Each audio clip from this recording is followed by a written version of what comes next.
नमस्कार साथियों। हमने सनातन धर्म में अपनाए जाने वाले रीति रिवाज, संस्कार, संस्कृति, पद्धति आदि के बारे में आपको जानकारी दी है।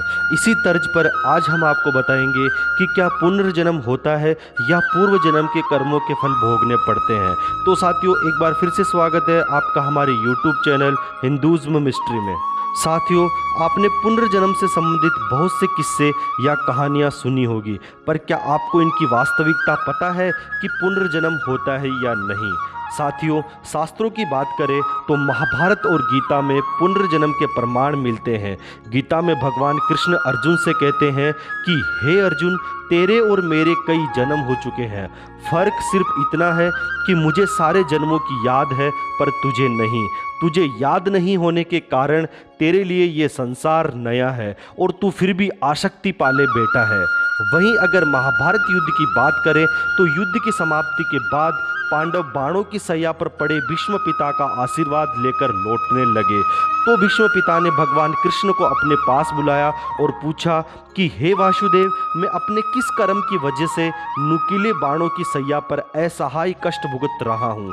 तब भगवान वासुदेव ने मुस्कुराते हुए पूछा, क्या पितामह आपको अपने सभी पिछले जन्मों के कर्म याद है। तब पितामह बोले, मुझे पिछले 100 जन्मों का याद है और इनमें मैंने कभी भी किसी का बुरा नहीं किया। तब भगवान श्री कृष्ण ने उनसे सहमति जताते हुए कहा कि ये सही है, पर 101वें जन्म की बात है। उस जन्म में भी आप युवराज थे। जब आप एक पेड़ के नीचे से गुजर रहे थे तब पेड़ पर से एक करकेटा आपके घोड़े की गर्दन पर गिर गया था। आपने तीर से उसे उठाकर पीछे की तरफ फेंक दिया था और वह कांटों पर पीठ के बल जाकर गिरा था। करकेटा कांटों से निकलने की जितनी कोशिश करता उतने ही कांटे उसे कष्ट देते। करकेटा उसी अवस्था में 18 दिन जीवित रहा। उसकी तकलीफ आपके नाम दर्ज हो चुकी थी, लेकिन आपके पुण्य कर्म इतने प्रबल थे कि वह पाप फलित नहीं हो पा रहा था। पर दुर्योधन की सभा में जब द्रौपदी का चीरहरण हो रहा था तब आप उसे बचाने में समर्थ थे, लेकिन इसके बावजूद आपने दुर्योधन को रोकने की कोशिश नहीं की। इससे आपका सारा पुण्य क्षीण हो गया और 101वें जन्म के इस पाप को फलित होने का मौका मिल गया। कर्म के फल कभी ना कभी मिलते ज़रूर है। साथियों, ये तो थी कुछ शास्त्रों की बातें, पर क्या इन सभी बातों को सही मान सकते हैं, ये सवाल भी सभी के मन में ज़रूर उठता होगा, क्योंकि आज के विज्ञान को सबूत की आवश्यकता होती है। साथियों, बहुत से लोग ऐसा सोचते हैं कि मैंने इस जन्म में कोई गलत कर्म नहीं किया, पर फिर भी मुझे इतने दुख क्यों देखने पड़ रहे हैं। वहीं बहुत से लोग बहुत से ज़्यादा दुष्कर्म करने के बाद भी क्यों खुश रहते हैं। साथियों, सनातन धर्म में मान्यता है कि व्यक्ति को अपनी मृत्यु के बाद कर्मों के आधार पर स्वर्ग और नरक की प्राप्ति होती है। इन कर्मों का निर्धारण और फल कैसे पता चलता है, इस बारे में गरुड़ पुराण में विस्तार से बताया गया है। पर साथियों, ऐसी बहुत सी घटनाएं भी हो चुकी है जो पुनर्जन्म पर विश्वास करने पर मजबूर कर देती है। एक घटना मध्य प्रदेश के सीहोर जिले से 10 किलोमीटर दूर लुसड़िया गांव की है। आत्माराम के घर एक बालक का जन्म हुआ जिसका नाम विशाल रखा। जब विशाल 4 साल का हुआ तब इसने पूर्व जन्म की बातें बताना शुरू कर दी और अपने पूर्व जन्म के रिश्तेदारों के बारे में बताकर उनसे मिलने की जिद करने लगा। विशाल ने बताया कि वह मोगरा राम का निवासी मेहताब सिंह है।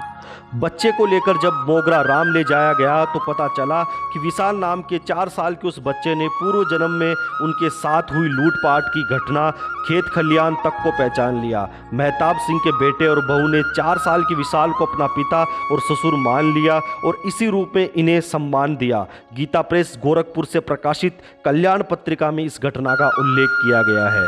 वहीं उत्तर प्रदेश के फतेहपुर जिले में बिंदकी तहसील मुख्यालय से करीब 4 किलोमीटर दूर गांव मह रहा है, जहां जन्मे एक बच्चे ने 4 साल की उम्र में अपने पिता को बताया कि उसका घर दूसरे गांव में है, जहां उसके बीवी बच्चे भी हैं।